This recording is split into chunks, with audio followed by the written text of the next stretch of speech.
আমি বিশ্বনবীর কাছ থেকে শুনেছি, ইহসারুন নাসু ইয়াউমাল কিয়ামাতি, ইহসারুন নাসু ইয়াউমাল কিয়ামাতি উফাতান উরাতান গুরলা। মানুষ যখন উঠবে তার শরীরে তিনটা দিক তা প্রকাশ পাবে। একটা কি উফাতান উরাতান গুরলা, সে খালি পায়ে উঠবে, পায়ে কোনো জুতা থাকবে না, আর শরীরে কোনো পোশাক থাকবে না, পূর্ণ নেঙ্গা অবস্থায় উঠবে, আর খাতনাবিহীন অবস্থায় উঠবে। তার এইরকম উঠবে, তার মানে সবাই উলঙ্গ অবস্থায় কিয়ামতের মাঠে উঠবে। মায়েশা এত বিচক্ষণ একজন মহিলা, সঙ্গে সঙ্গে বিশ্বনবীকে বলছেন, ইয়া রাসূলুল্লাহ, আর রিজালু ওয়ান নিসাউ জামিয়া ইয়ানজুরু বাযুহুম ইলা বাযিন। তাহলে নারী পুরুষ যে একসঙ্গে থাকবে, সবাই যে উলঙ্গ থাকবে, তাহলে এক অপরকে তো সবাই তাকাবে, ওর দিকে তাকাবে, ওর দিকে তাকাবে, তাহলে তো লজ্জার ব্যাপার, শরমের ব্যাপার। বিশ্বনবী বললেন, আয়েশা রে, ফাকালা ইয়া আয়েশাতুল আমরু আসাদু মিন আইয়ানজুরা বাযুহুম ইলা বাদ।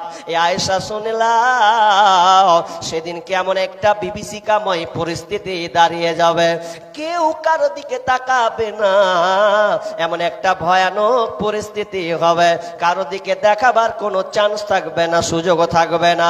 শুধু কেবলমাত্র সেই দিনটা সবাই ত্রাহি ত্রাহি করবে, নাফসি নাফসি করবে, নিজেকে বাঁচার জন্য, নিজেকে সংশোধন করার জন্য, কোথায় নিরাপত্তা পাওয়া যাবে এ নিয়ে সবাই টেনশনে থাকবে, সব টেনশন। আপনাকে হাদিসের একটা উদাহরণ দিতে হলে আপনি চট করে বুঝে নেবেন উদাহরণটা কি। উদাহরণ? হ্যাঁ জি, সবাই উলঙ্গ থাকবে আর এর উপরে তাকাবে না, এটা কেমন কথা? কদিন আগে একটা ভূমিকম্প হলো না, সোশ্যাল মিডিয়াতে দেখেছেন তো? বাংলাদেশ, ঢাকা সবচেয়ে বেশি 5.7 স্কেল, এতটা ভূমিকম্প হয়েছে যে আমি একটা ভিডিও ফুটেজ দেখলাম। তো বাপ ছেলেকে নিয়ে আছে, ছেলে পাশে দাঁড়িয়ে আছে, কিছু মাল কিনছে দোকানে, আর ভূমিকম্প যেমন শুরু হয়েছে, কি করেছে, ও মাল টাল থুয়ে কোনো পোশাক নিচ্ছিল, আর পোশাক নিয়ে এমন ভাবে দৌড় মেরেছে, ও ছেলেটাকে পর্যন্ত ভুলে গেছে।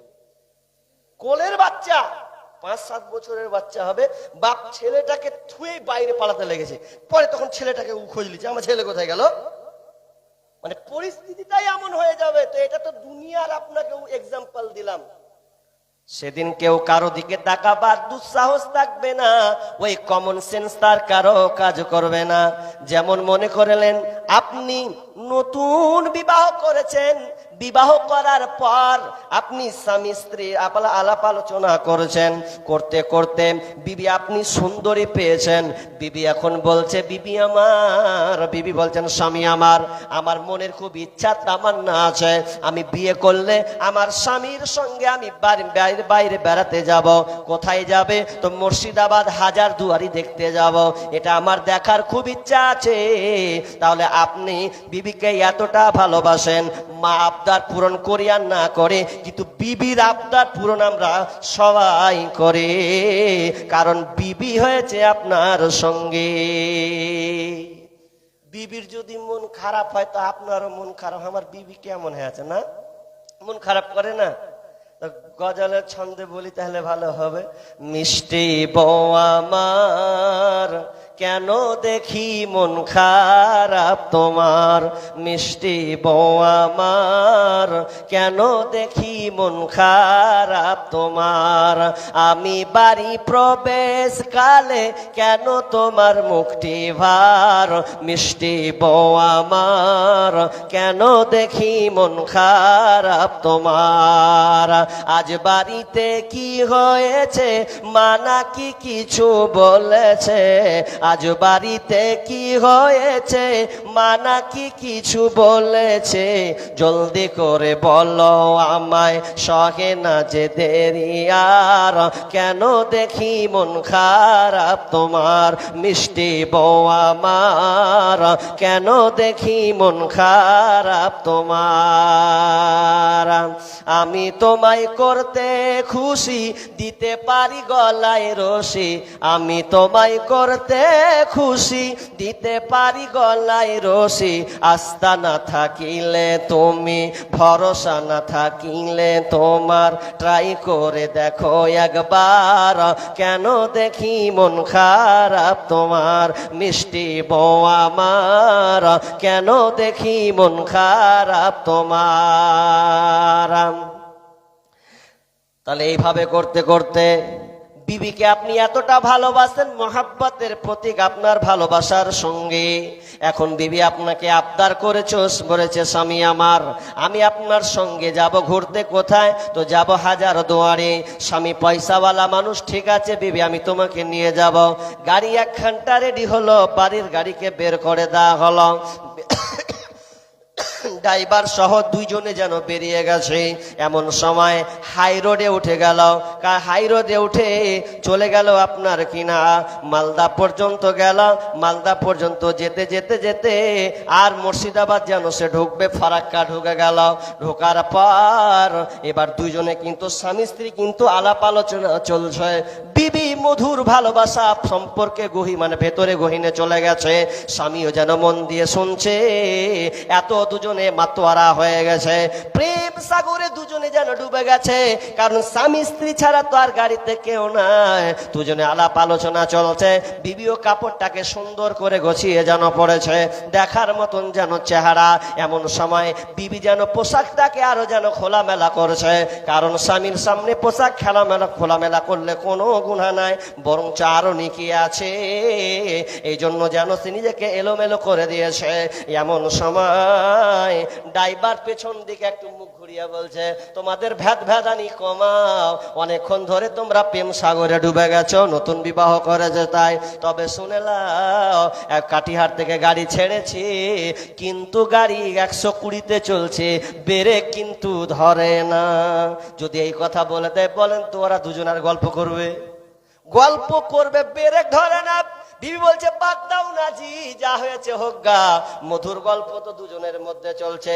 স্বামী হুড়া মেরে, তোর কিছু কইতে দিয়া, তোর চেহারা এখন আর দেখবো না, তুই যেমন ভাবে সাজ আমার দেখে লাভ নাই।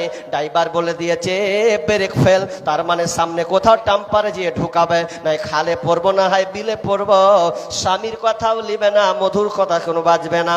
কেন তো এখন গাড়িতে ব্রেক নাই। ঠিক তেমনি কিয়ামতের ময়দানে উলঙ্গ যতই থাক না কেন, সেদিন মানুষ আমলের খালি মানুষ ভাববে আমার আমলটা ডান হাতে যায় না বাম হাতে যায়, আমার জায়গা কোথায় হবে, কোথায় পালাবো। আল্লাহ বলছেন কাল্লা ওয়াদার, কোথাও পালাবার রাস্তা পাবি না, এমন বিভীষিকাময় পরিস্থিতি হবে। তাহলে বলুন, ওই জন্য বিষ্ণু বলছেন আয়েশা রে, সেদিন বিভীষিকাময় পরিস্থিতি এমনটা হয়ে যাবে, কেউ কারো দিকে তাকার মতন কোন দুঃসাহস রাখবে না। সব উলঙ্গ হয়ে গেছে, পরিস্থিতিটা বুঝেন কত কঠিন আছে। এবার সব উলঙ্গ অবস্থায় উঠবে, পায়ের তলায় জুতা নাই, খাতনাবিহীন মাসুম বাচ্চা যেমন বের হয়, প্রসব যখন হয় একেবারে সেই রকমই আপনাকে ওই রকম আল্লাহ তাআলা করে উঠিয়ে দেবেন। উঠার পর এবার কি হবে? এবার সূর্যটাকে মাথার উপরে নিয়ে আসবে, সূর্যটা মাথার উপরে আসবে। ইয়ারাকুন নাসু ইয়াউমাল কিয়ামাহ, মানুষ সূর্যের তাপে ঘামতে থাকবে। হাত্তা ইয়ারাকুন নাসু ইয়াউমাল কিয়ামাহ, কিয়ামতের দিন মানুষ ঘামতে থাকবে। কতটা ঘামবে? এতটা ঘামবে যে 70 হাত পর্যন্ত গজিয়ে যাবে। আপনার ঘাম 70 হাত পর্যন্ত যেন ছিটিয়ে যাবে। ওয়াইলজুম হাত্তা ইয়াবলুগা আযানাহুম, এবং তোমার কান বরাবর ঘামটা হয়ে যাবে। অন্য হাদিসে মিকদাদ রাদিয়াল্লাহু তাআলা আনহু ক্বালা রাসূলুল্লাহ সাল্লাল্লাহু আলাইহি ওয়াসাল্লাম তুদনাশ শামসু ইয়াউমাল কিয়ামাতি মিনাল খাল, যখন আল্লাহ সুবহানাহু ওয়া তাআলা সূর্যটাকে মাপ সৃষ্টিকুলের কাছাকাছি করে দেওয়া হবে। হাত্তা তাকুনা কামিকদার মিল, 1 মাইল উপরে শলাকার, 1 মাইল কাছাকাছি সূর্যটাকে করে দেওয়া হবে।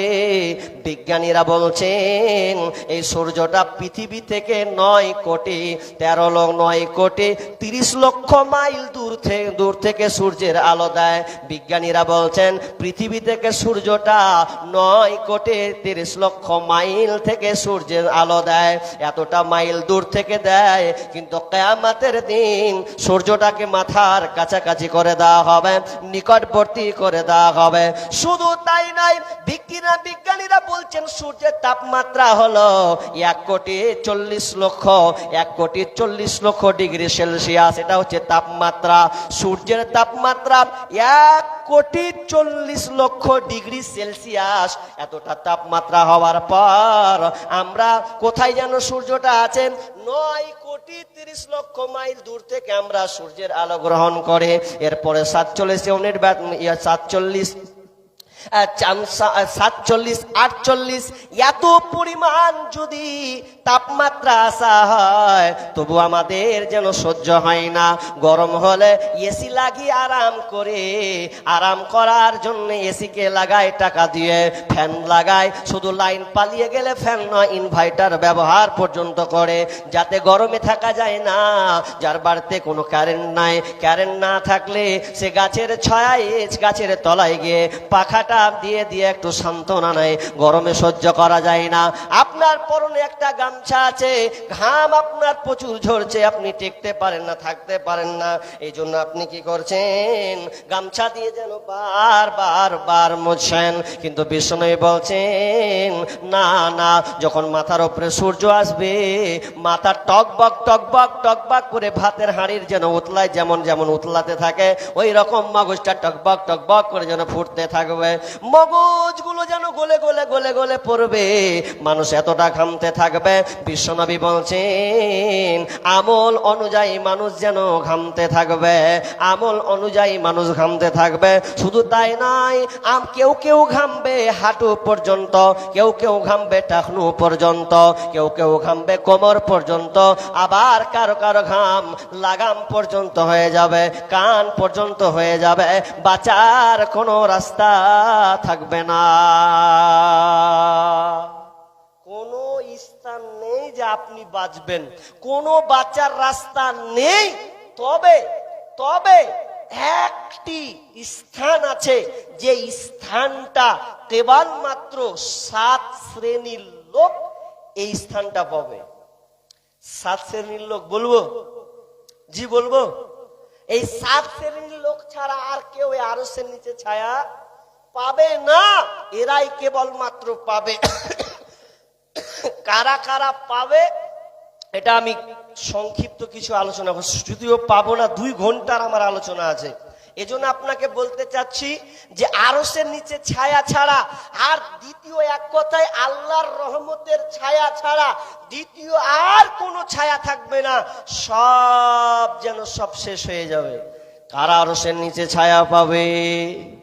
বিষ্ণু বলছেন সাবাতুন ইউযিল্লুহুমুল্লাহু ফি যিল্লিহি ইয়াওমা লা যিল্লা ইল্লা যিল্লাহ।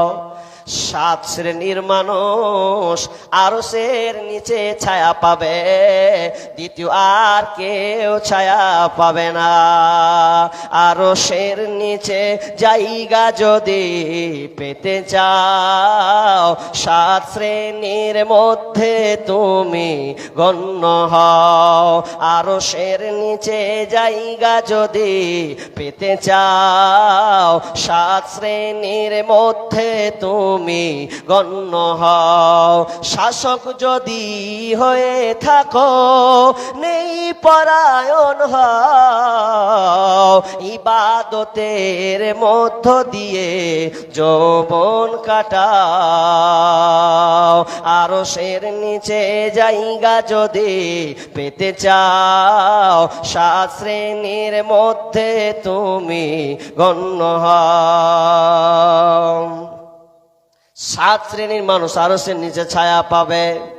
তার মধ্যে 1 নাম্বার 1 বিষ্ণু বলছেন আল ইমামুল আদিল। নেই পরায়ণ নেতা যে হবে, নেই শাসক যে হবে, যে ভালোভাবে শাসক কার্যকারিতা করবে, কাজের হিসাবে সঠিক সমাধান ফাইসালা যে করবে, আল্লাহ সুবহানাহু ওয়া তাআলা ওই ব্যক্তিকে প্রথম স্থানে রাখবেন। প্রথম স্থান, প্রথম নম্বর হলো আল ইমামুল আদেল, নেই পরায়ণ নেতা, যেই নেতা সুবিচার ফাইসালা করবে। আল্লাহ সুবহানাহু ওয়া তাআলা বলছেন, ইন্নাল্লাহা ইয়া'মুরুকুম আন তুআদ্দুল আমানাতি ইলা আহলিহা ওয়া ইযা হাকামতুম বাইনান নাসি আন তাহকুমু বিল আদল।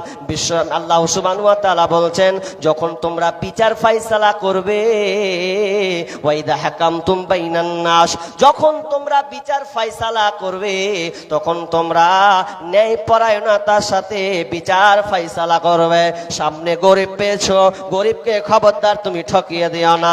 পয়সাওয়ালাকে বাঁচিয়ে দিলে, অসহায় গরিবকে তুমি মেরে দিলে, তারপর বিচারটাকে সঠিক মতন করলে না। মেম্বার শুনে লাও, প্রধান তুমি শুনে লাও, গ্রামের সর্দার তুমি মুখিয়া জেনে লাও, যদি তুমি বিচার ফাইসালা করো, তাহলে তোমাকে ন্যায়পরায়ণের সাথে বিচার ফাইসালা করতে হবে।